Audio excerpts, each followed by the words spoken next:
great sports moments of the 80s. What does it make you think of? What great memories does it stir? I'm Al Michaels, and I'm about to take you on a little video odyssey, traveling back through the past 10 years and stopping along the way to revel in some of those special moments. Now, you probably have at least one vivid memory in which a sporting event is inextricably bound. Where were you? Who were you with when it happened? Well, we're going to try to rekindle some of those memories. You know, there's a marvelous writer by the name of Roger Angell who I think gets it just right. Belonging and caring is what our games are all about, he writes. This is what we come for. Naivete, the infantile and ignoble joy that sends a grown man or woman to dancing and shouting with joy in the middle of the night over the haphazard flight of a distant ball. Seems a small price to pay for such a gift. Well, with all of that in mind, we've assembled a wonderful collection of memories here. And we've even chosen our top 10 moments of the decade. Now, we may have left out some of your favorites, and you probably won't agree with all of our choices, but let's face it, that's part of the fun of it. Now, we're going to save the best for last, but let's get started with great sports moment number 10. The 1984 Orange Bowl, Nebraska against Miami with the national championship at stake. It seemed like just a formality, really, for an unbeaten Nebraska team that had averaged 52 points a game. Led by Heisman Trophy winner Mike Rozier, the Cornhuskers had won their third straight Big 8 title and were 11-point favorites over the hometown Hurricanes. Surely freshman Bernie Kosar would be no match for this juggernaut. But shockingly, at the end of the first quarter, Miami led 17-0. The bewildered Cornhuskers countered with the old fumble-rooski. Guard Dean Steinkuhler picked up an intentional fumble and lumbered 19 yards for the score. Still, Miami led by a touchdown late in the game. And when an injury ended Mike Rozier's college career unceremoniously, the Huskers had to go to a rusty air attack. Irving Fryer dropped a sure TD. And when Turner Gill had the ball batted away, Nebraska was down to its last gasp. A 4th and 8 with less than a minute left. Look at this play, Jeff Smith. Rozier's replacement, Jeff Smith, brought Nebraska to within 1 point of a national title. Touchdown now. It's a 31-30 game. And what are they doing? I have not seen the kicker come on the field, and I don't think he's coming on the field. He's decided to go for 2 and take his shot and win, and I commend him for it. This is for the national championship for Nebraska. Incomplete.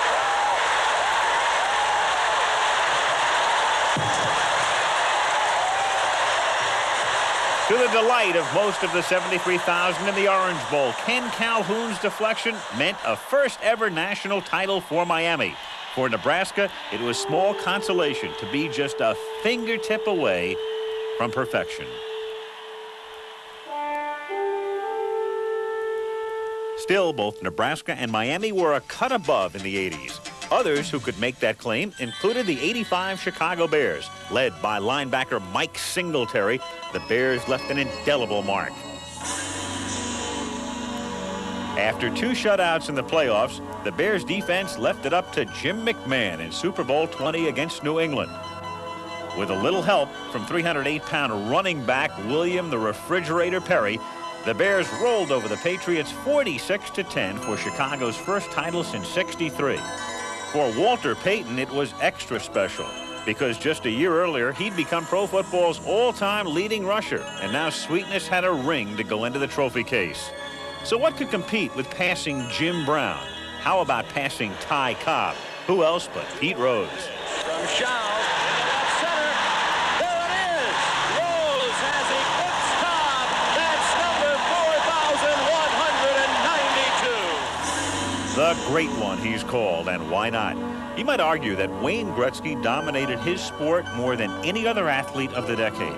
In his first 10 seasons, he was voted MVP 9 times and came within striking distance of Gordie Howe's all-time scoring record in nearly 1,000 less games. And after being traded to the Kings, Gretzky even made hockey fashionable in Los Angeles. Some say it's lonely at the top, but Greta Weitz never seemed to mind. Admittedly, she had plenty of company in the New York City Marathon. In fact, more than 20,000 runners. But in the end, Greta Weitz always seemed to be alone, winning the event 9 times in 10 years. Hey! A fellow like Edwin Moses must have gotten to asking himself, what would it be like to lose? After all, Moses won 122 straight races, a streak that lasted 9 years, 9 months, and 9 days. For Carl Lewis, winning meant going where only one man had ever gone before. In the '84 Olympics, Lewis equaled the feats of Jesse Owens, winning 4 gold medals. Then in '88, Lewis increased his total to 6 golds in all.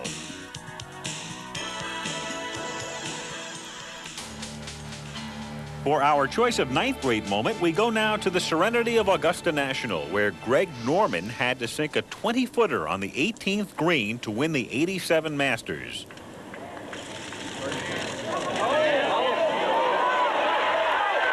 Oh, my gosh, I don't believe it. That, you cannot hit a putt any better than that and not have it go in. Norman said later, "I still don't know how the putt stayed out." But off he went to the 10th hole for a 3-way playoff with Larry Mize and Seve Ballesteros. The 3 golfers had played the tournament in 3 under par, and now on the first playoff hole, Norman and Mize made pars while Ballesteros missed his putt to save par. And then there were 2. Greg Norman, nicknamed the Shark, and the hometown boy, 28-year-old Larry Mize. Playing Augusta's famed Amen Corner, Mize hit a 5-iron approach. Right, it'll miss the green right, Steve. Mize's shot landed 140 feet from the hole, and with Norman safely on the fringe, 30 feet from the cup, the best Larry Mize could hope for was to get up and down in 2 and possibly take the playoff to another hole.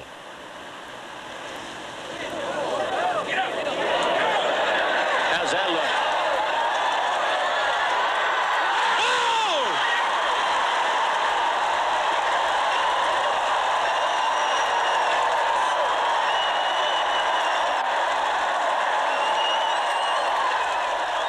It was the stuff of dreams, this Larry Mize saga. The first Augusta native ever to win the Masters. His first job was working the scoreboard at the Masters, and now 14 years later, Jack Nicklaus was putting the green jacket on Larry Hogan Mize. So what was a middle-aged Jack Nicklaus doing there? Well, the Golden Bear set the tone for a distinguished group of Grand Masters in the 80s. While folks were talking about his retirement, 46-year-old Jack Nicklaus took one more curtain call in front of Augusta's adoring masses. This is for sole possession of the lead. Maybe. Yes, sir! This beloved golden oldie shot a 30 on the final 9 to win his 6th Masters and a bear hug from a caddy named Nicklaus. The 80s was a glorious decade for the Grand Masters of golf, such as Chichi Rodriguez, the game's consummate showman.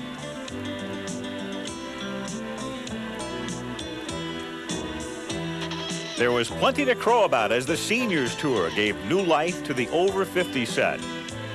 Horse racing's grand old man, Willie Shoemaker, was in his 5th decade of racing and became the oldest jockey to win the Kentucky Derby. With more than 8,800 career victories, he became an international symbol of horse racing excellence. One of Shoe's favorite mounts was John Henry, another splendid old-timer. Dubbed America's Horse, John Henry won Horse of the Year honors as a 9-year-old after being sold as a yearling for a paltry $1,100. John Henry! Bad boy turned folk hero was the story of Jimmy Connors, who enjoyed his turn as fan favorite, winning both Wimbledon and the U.S. Open in '82, the same year he turned 30.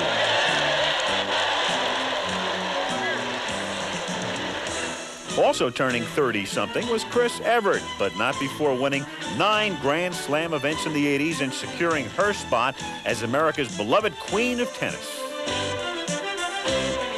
Turning 40-something didn't seem to faze Nolan Ryan, who continued to rewrite the record book all decade long. Next to Baker, and a ground ball to third. He has got it, Art. How?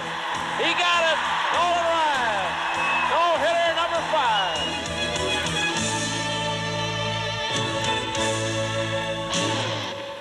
would have dreamed that this hard-throwing, soft-spoken Texan, who first came up with the Mets in '66, would still be setting big league records 23 years later? To put Ryan's career in some perspective, Dwight Gooden, who became the youngest 20-game winner in Major League history, was 1 year old when Ryan broke into the big leagues. An interesting development, I think, that reflected baseball's ever-growing place in our national psyche was the surprising number of Hollywood movies dealing with baseball in the 80s. Some of them were very good, and they were at their best when they conjured up images of real-life characters. There were several times in the 80s when life imitated art. For instance, the 1988 Los Angeles Dodgers, a team that no one thought could possibly win the pennant outside of the eternal optimist Tommy Lasorda. It was a preposterous fairy tale, really, that just happened to come true. Our choice for number 8, the '88 World Series. Kirk Gibson was the National League MVP in '88, but in the Dodgers' playoff win over the Mets, he re-injured his hamstring and would not be in the lineup for the World Series opener against Oakland. But sometimes a good script must suspend reality. And in the bottom of the ninth of Game 1, with 2 out, 1 on, and the Dodgers down by a run, the hobbled Warrior appeared to pinch hit. 3 straight foul balls made it clear Gibson was in pain and overmatched by Oakland's Dennis Eckersley, the premier relief pitcher in baseball. A big 3-2 pitch coming here from Eckersley. Gibson swings and a fly ball to deep right field. This is going to be a home run. Unbelievable! A home run for Gibson. And the Dodgers have won the game 5-4. I don't believe what I just saw. Gibson would not bat again in the series, but there'd be no need. His one monumental swing was enough to catapult the Dodgers to a stunning 5-game victory in a World Series that could have only been written in Hollywood. If the Dodgers could do it, there was no telling who might triumph against all odds. On the high seas, where the World Series is hardly a bother, one of history's longest winning streaks was finally snapped. In '83, the challenger Australia 2 brought the America's Cup down under for the first time in 132 years. Dennis Conner, the American skipper, led his Stars and Stripes back in '87. As challengers now, the American 12-meter completed a 4-race sweep, and the Cup came back to its long-standing home. In another dramatic reversal, there was Danny Sullivan, who survived a 360-degree spin in the '85 Indy 500. Sullivan came back to overtake Mario Andretti, giving a 5th Indy title to car owner Roger Penske and a little sizzle to staid old Indy. Even on 2 wheels, Greg LeMond reached speeds of 66 miles an hour in the '86 Tour de France, the world's most prestigious bike race. When LeMond donned the coveted yellow jersey in the 23-day affair, he became the man to beat, and some 20 million spectators lined the 2,500-mile course to see if LeMond could cycle his way into history. On the Champs-Élysées, LeMond held on to become the first American ever to win the Tour de France. Fighting long odds of a different sort, Jim Abbott pitched his way to the big leagues despite being born without a right hand. Abbott earned a spot in the Angels rotation in '89 and became baseball's most inspirational rookie. Rollie Massimino's Villanova Wildcats seemed to relish the underdog role, shooting a phenomenal 79% from the field in the '85 NCAA Finals. The Cats pulled off an upset of epic proportions, dethroning a Georgetown team considered by some college basketball's best ever. 3 years earlier, the Hoyas made their first Final Four appearance in nearly 4 decades in front of more than 61,000 in the Superdome. This time it was North Carolina trailing by 1, trying to slay the Giants of Georgetown. Shot blocker like Ewing takes so much time. Doherty to Black. The time, 18. Shot, Jordan, Michael Jordan, 14 seconds. Brown.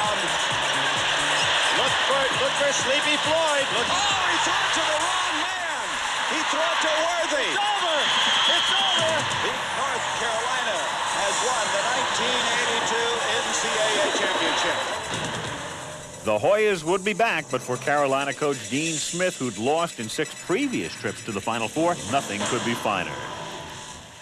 While the Final Four featured one cliffhanger after another, our choice for number 7 is the '83 final, featuring Phi Slamma Jamma, a fraternity of soaring Houston Cougars. Under coach Guy Lewis, Houston was ranked number 1 and a prohibitive favorite. But their opponents, Jim Valvano's scrappy North Carolina State Wolfpack, forgot to read the press clippings. Houston went on a 15-2 tear at the start of the second half and built a comfortable lead behind tournament MVP Akeem Olajuwon. But inexplicably, the Cougars slowed down the pace and State clawed its way back. Then, incredibly, after a missed Houston free throw, the Wolfpack got the ball back with a chance to win it. Center line. Now long in the left corner. Back down to Bailey on the left sideline. Gannon in the middle. There's spread in 4 corners. Back to Wittenberg. 14, 13. Now to Gannon. Gannon back to low. 10 seconds. Now Sidney goes to Bailey in the corner. 5 seconds left to Wittenberg. Wittenberg tries about a 30-footer. No good. Step back. Lorenzo Charles. State. Lorenzo Charles slams it in. A missed shot from 35 feet. Lorenzo Charles grabbed it. Stuffed it back in. The Cinderella team has done it. The grass slipper fits. The Wolfpack has won the national championship.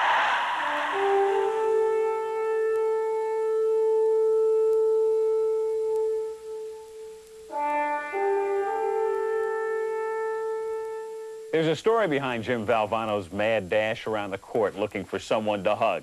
Valvano and senior Derek Wittenberg had made a tradition of the post-game hug since the ACC tournament that year when Wittenberg had returned from a serious injury.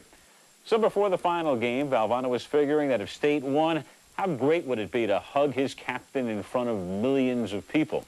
Only trouble was when the time came, Wittenberg was off hugging his teammates and Valvano had to settle for his athletic director.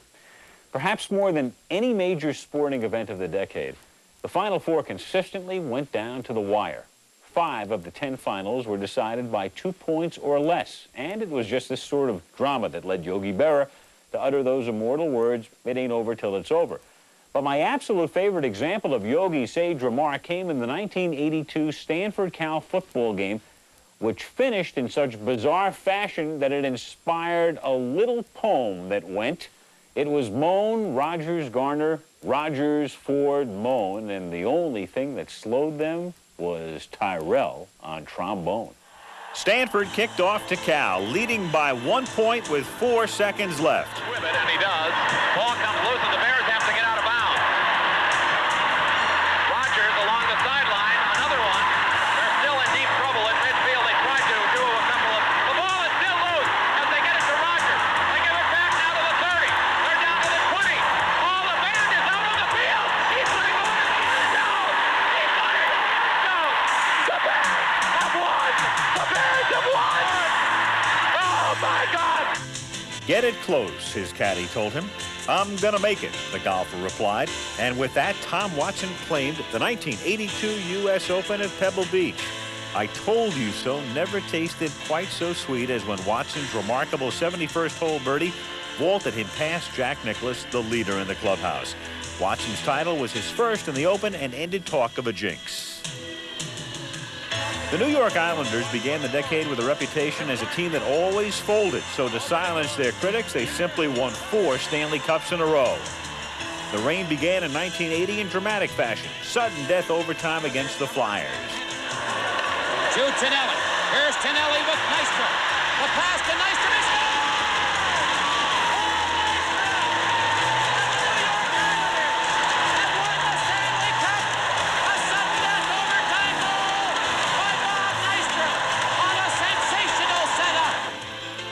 In an '89 All-Star race in Charlotte, an upstart driver named Rusty Wallace proved he's not afraid to trade some paint.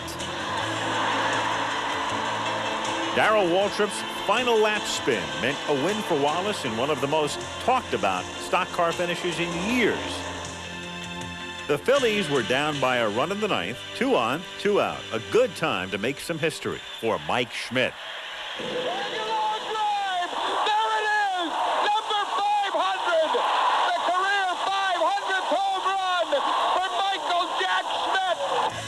In In a game that seemed it might last forever, San Diego's Dan Fouts connected with Kellen Winslow 13 times and sent a titanic 1982 playoff struggle with Miami into sudden death overtime. As the heroic Winslow staggered to the sidelines, Ralph Benershka kicked a 29-yard field goal 14 minutes into overtime to win it for the Chargers and ease Winslow's pain considerably.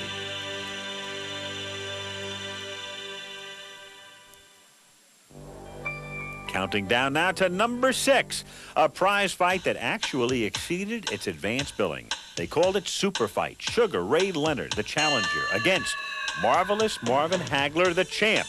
A duel in the desert for the World Boxing Council middleweight crown.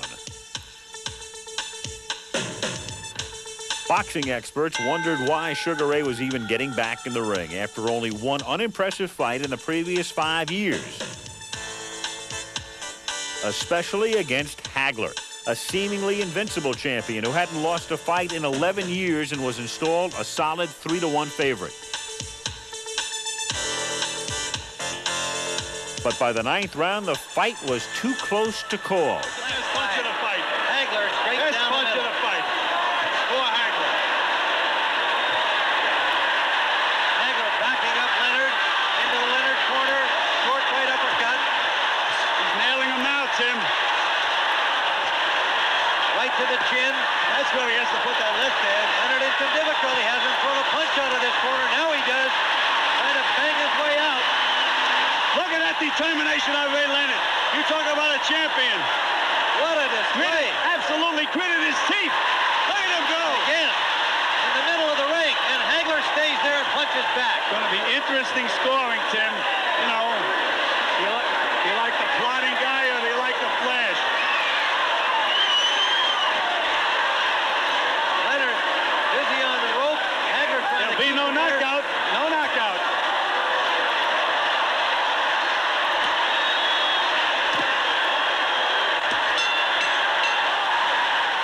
When it was announced as a split decision, Hagler couldn't suppress a grin. After all, he figured, the champ always wins a split decision. By the winner, by a split decision, and new middleweight champion of the world, Sugar Ray Leonard. Sugar Ray's win was a stunner, but there were other classic head-to-head matchups in the 80s, including a savage confrontation between Hagler and Thomas Hitman Hearns for the middleweight crown. That time, Hagler didn't leave anything to chance. To hurry things up here because that cut is not going to get any better. There's no question about it. Right hand says Hearns. He doesn't know where he is. Hagler goes in for the kill now. And he may be out. I'm not sure he can make it. 5, 6, 7, 8, 9. And he's up at 9. He doesn't know where he is. It's over. This one is history. Marvin Hagler, a tremendous victory. And there will be no doubters in this one. In the horse racing equivalent, 2 Kentucky Derby winners went neck and neck in the '87 Breeders' Cup Classic. Stood up for one out. Judge Angelucci desperate. Ferdinand right there. Ali Shiva on the outside. Ferdinand. Judge Angelucci on the outside. Ali Shiva. Ferdinand has the lead. Ali Shiva. A final surge. The 2 Derby winners hit the wire together. It was Ferdinand by a nose in a race that couldn't possibly be equaled. That is, until 2 years later in the second leg of the Triple Crown. Easy going at the rail, head and head coming to the 8th ball. Sunday Silence and Pat Valenzuela. Easy goer and Pat Day head and head through the stretch. What a horse race this one is. Easy goer and Sunday Silence going nose and nose in the Preakness. Sunday Silence, easy goer. Here's the finish. Sunday Silence wins it by a nose. The best rivalries in tennis could be found among the women, where Chris Evert finally relinquished the #1 ranking to Martina Navratilova, who then held the honor for 5 years running.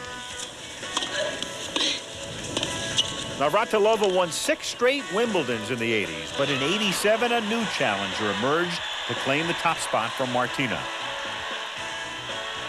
Her name's Steffi Graf, and she earned the #1 ranking at the age of 18.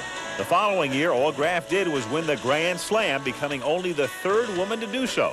And as the decade came to a close, whichever set of the 20-year-old Graf, she'll stay #1 as long as she wants to. Tennis is the source of our next great moment as we go back to the first year of the decade. Bjorn Borg, age 24, seeking his 5th straight Wimbledon title. And 21-year-old John McEnroe after his first.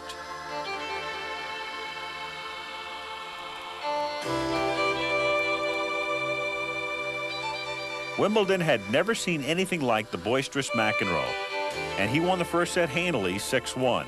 But Borg's icy exterior hid an uncommon resolve, and the popular champion came back to win the next 2 sets. So how good was this brash young McEnroe? The world was about to find out. In an unprecedented 4th set, McEnroe extended Borg to a tiebreaker and then hung on dearly. 7 times Borg had match point, 7 times denied. The tiebreaker seemed interminable, 34 excruciating points. 7 times McEnroe had set point, 7 times denied. At 16 all, Borg served, both men feeling the enormity of it all. Yet again, Borg stood just 1 point from having the match even to 2 sets apiece, McEnroe's 8th set point. Point. First serve, Borg, it's good. McEnroe backhand, good. Borg forehand volley. Finally, the tiebreaker was over. McEnroe, an 18-16 winner, and the match went to a 5th set, approaching 4 hours. Then, remarkably, Borg regained the advantage and arrived at a break point for the championship. 6-7, 15-40. First serve, good. Backhand return, Borg, McEnroe forehand volley. It's good. Borg, chance to pass backhand. Winner! A winner! Cross court for Bjorn Borg, and he wins the match. He wins his 5th consecutive Wimbledon title with a tremendous backhand cross court. Borg in an unbelievable victory over John McEnroe. 1-6, 7-5, 6-3, 6-7, 8-6. Just a footnote to that wonderful match. It was the first time Wimbledon was televised live all over the world. I remember feeling like I was watching a slice of history, not just because it was Borg's 5th straight win, but because of the incredible intensity of the match. You could also sense a changing of the guard. It was Borg's last stand, really, and the McEnroe era was soon upon us. You know, one of the great appeals of watching a sport like tennis or golf is that we can imagine ourselves hitting the same shot the pros hit, once in a great while anyway, and the players seem to be a bit more accessible than in most sports. We can relate to them a little better. But maybe an even greater source of pleasure is watching a little guy go head-to-head with the big boys in a sport like football. Then the instinct to root for the underdog comes out in all of us. So it was in our next selection, a clash featuring the 5'9" leprechaun of Boston College, Doug Flutie, squaring off against Miami's 6'5" Bernie Kosar. It was a perfect contrast in styles, and on the day after Thanksgiving in '84, they hooked up in a memorable duel. Flutie struck first, completing 11 straight passes and leading the Eagles to a 14-0 lead against the defending national champs. But Kosar responded with 11 straight of his own on the way to a 447-yard day.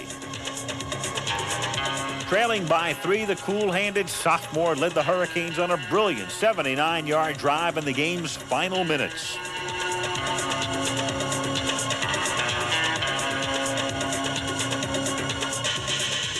When Melvin Bratton scored his 4th touchdown of the day, Miami led 45-41, and it left Doug Flutie just 28 seconds to take the Eagles 80 yards.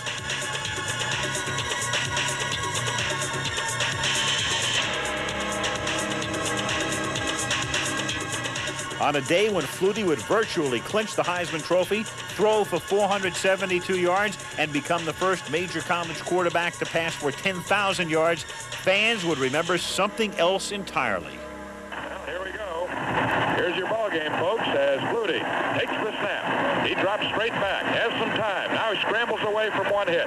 Looks, uncorks a deep one for the end zone. Phelan is down there. Oh, he got it! Did he get it? He got it! Touchdown! Touchdown! Touchdown! Touchdown! Touchdown, Boston College! He did it! He did it!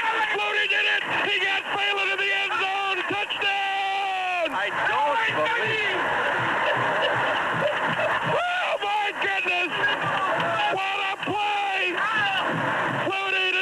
trailing 48 yards. No time on the clock. It's all over. Doug Flutie certainly earned his place in the sun, but he had some pretty fair company. In his first year, Herschel Walker broke Tony Dorsett's freshman rushing record. Broke a few tackles, too, in leading Georgia to a national title. The next year, Walker nearly became the first sophomore to win the Heisman Trophy, finishing second to Marcus Allen. But in '82, there was simply no stopping Walker, who outpolled John Elway and Eric Dickerson combined to win the Heisman as a junior. Then along came Oklahoma State's Barry Sanders, who also won the Heisman as a junior while compiling some unthinkable numbers. Sanders gained 239 yards a game on the ground in '88 and scored 39 touchdowns in 11 games. No wonder Sanders figured he might as well turn pro. For Bo Jackson, the question was which kind of pro to turn. After winning the Heisman Trophy at Auburn, Jackson was the #1 selection in the '86 NFL Draft.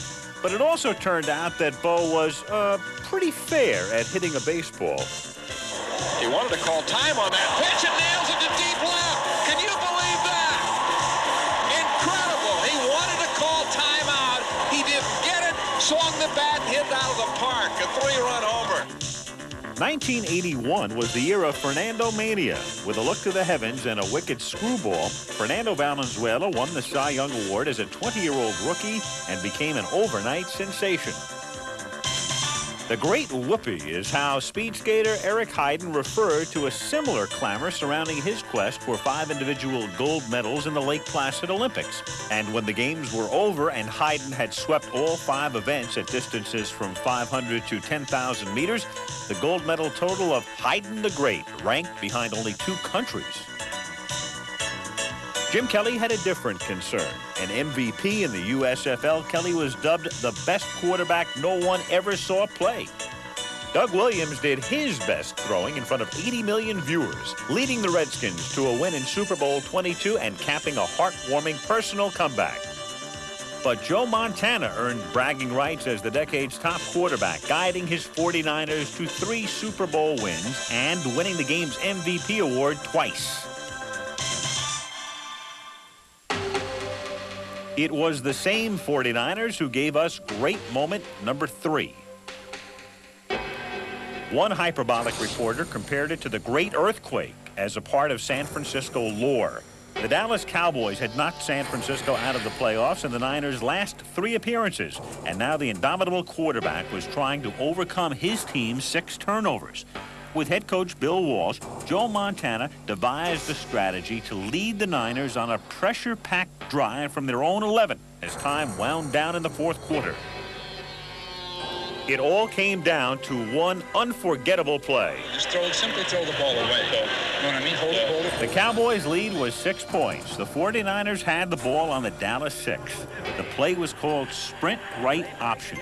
Montana was to roll right, and if Freddie Solomon was covered, Dwight Clark was to cut across the end zone. Of such, legends are born. Montana on the rollout to the right side. Pulls up, being chased, finally fires in the end zone. Clark, touchdown! Dwight Clark catches the ball. The 49ers would engineer another near-perfect drive to win the decade's last Super Bowl, but nothing would ever top the catch. And so on to the decade's runner-up, the 1986 World Series. It had been the year of the Mets, but the Boston Red Sox had outplayed the Amazons in the World Series, and by the time Dave Henderson homered in the 10th inning of Game 6, the Mets were on the brink. The outlook wasn't brilliant for the New York Nine that day. They trailed by 5-3 in the last inning of play. And when Backman flied out harmlessly and Hernandez did the same, a sickly silence fell upon the patrons of Old Shea. Then Carter ripped a single to the happiness of all, and the rookie Kevin Mitchell tore the cover off the ball. And when the dust had settled and fans saw what occurred, 2 Mets had staved off defeat. Ray Knight became the 3rd.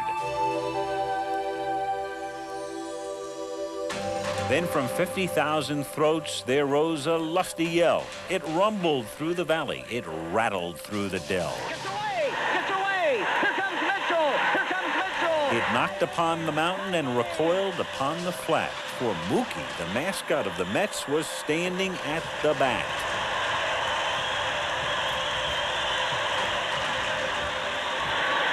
Mookie Wilson still hoping to win it for New York. 3-2 the count. And the pitch by Stanley. And a ground ball trickling. It is a fair ball. Gets by Buckner. Down the third night. The Mets will win the ball game. The Mets win.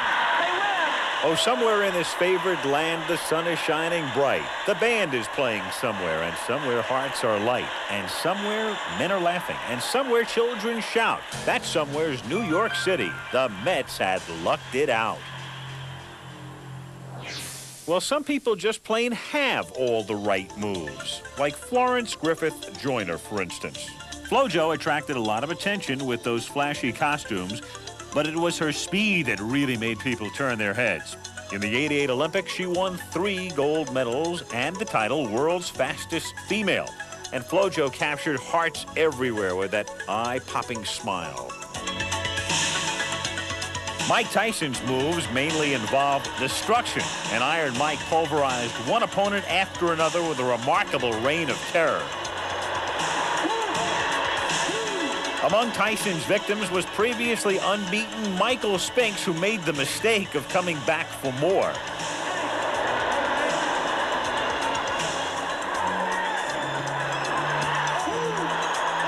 Spinks lasted all of 91 seconds and joined a knockout list that included former champ Larry Holmes.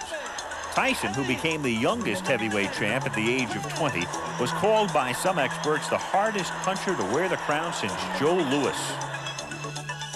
Now here's something that had never been seen before. The first ever NHL goal off the stick of a goalie. The Flyers' Ron Hextall. And a short tribute to Greg Louganis, who won 4 gold medals in the '80s with unparalleled moves.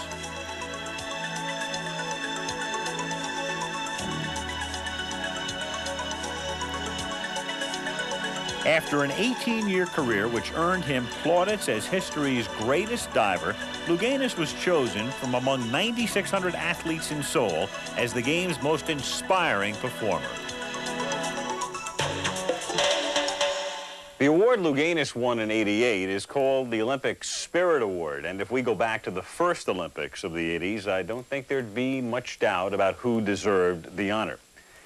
The beauty of sport, it seems to me, is that it provides an escape and often a much-needed lift from the rigors of everyday life. If you recall, in 1980, there was a growing sense of frustration in this country with the state of domestic and international affairs. What transpired then over 2 weeks in February 1980 was not merely a sports event. The triumph was magnified, the athletes deified. It was a national phenomenon, a source of wonderment, delight, and pride for millions of Americans. It was, as Roger Angell reminded us, enough to send grown men and women to dancing and shouting with joy in the middle of the night. In case you haven't guessed, it was the U.S. hockey team against the Soviets. In the 1980 Olympics, the U.S. team had no right, really, to expect to beat a team that had defeated the NHL All-Stars the year before. But with the Soviets up by a goal and time running out in the first period, came a hint of what was to come. Scores with 1 second to play. Who can forget the crowd chanting, USA, USA, even as the Soviets went back on top? There was still a dream that the impossible could happen, a collective hoping against hope. Rush on this power play opportunity. 13 seconds left in the penalty. Big shot. They score! It was tied with less than 12 minutes to play, and now Coach Herb Brooks and his team were making believers of us all. They were truly America's team, the ultimate underdog, playing out an entire nation's wildest fantasies on a sheet of ice.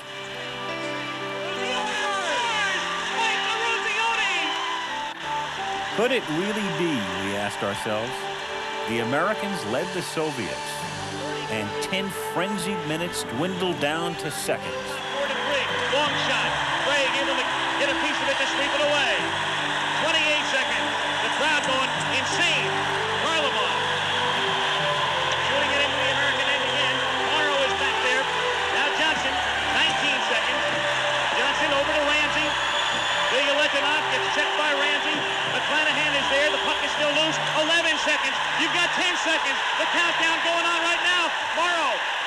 ball. 5 seconds left in the game. Do you believe in miracles? Yes! Unbelievable.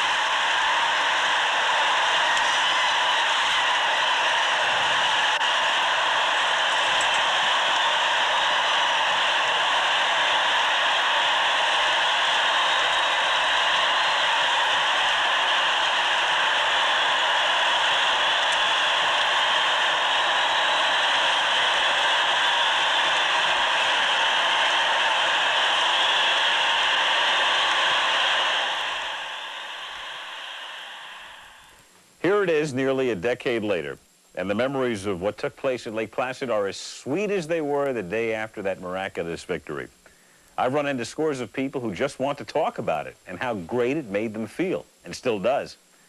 Taking everything into consideration, personally, I can't imagine witnessing anything in sports that will ever top it.